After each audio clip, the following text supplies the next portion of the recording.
નમસ્કાર, આપ જે રહ્યા છો નેશન પ્લસ ન્યૂઝ. હું છું આપની સાથે હેતલ ભગત. વડોદરા શહેરના કાસમાલા કબ્રસ્તાન પાસે રહેતા અને ફ્રૂટની ફેરી કરતા યુવાનની હત્યાની પાછળ 30,000 ઉછીના નહીં આપ્યા હોવાનું કારણ પોલીસની પૂછપરછમાં જાણવા મળ્યું છે.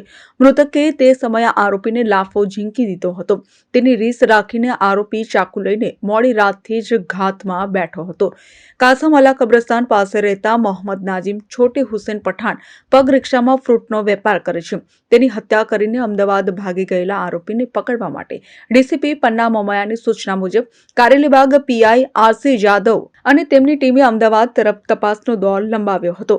આરોપી અમદાવાદથી ભાગી ના જાય તે માટે અમદાવાદ પોલીસને પણ જાણ કરવામાં આવી હતી. અમદાવાદ ક્રાઇમ બ્રાન્ચની ટીમે આરોપીને ઝડપી પાડી વડોદરા પોલીસને હવાલે કર્યો હતો. પોલીસે હાથ ધરેલી પૂછપરછમાં એવી વિગતો જાણવા મળી હતી કે આરોપી ગુલઝાર અકબર નબી પઠાણ અને નાઝીમ એક જ ધંધો કરતા હતા.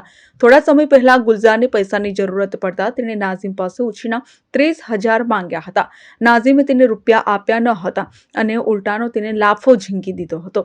તેની રીસ રાખીને બદલો લેવા માટે ગુલઝાર પ્લાનિંગ કરતો હતો.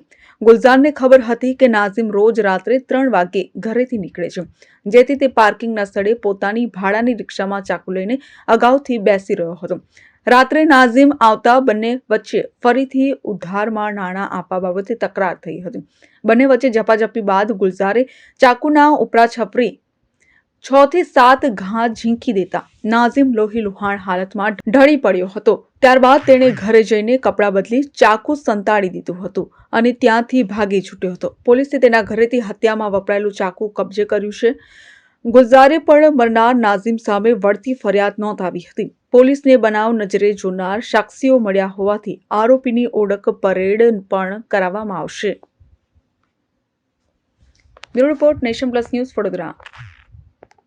સમાચારોના સતત અપડેટ માટે નેશન પ્લસ ન્યૂઝના યુટ્યુબ ચેનલને સબસ્ક્રાઇબ કરો, બેલ આઇકન દબાવો અને ફોલો કરો ઇન્સ્ટાગ્રામ, ફેસબુક અને ટ્વિટર પર.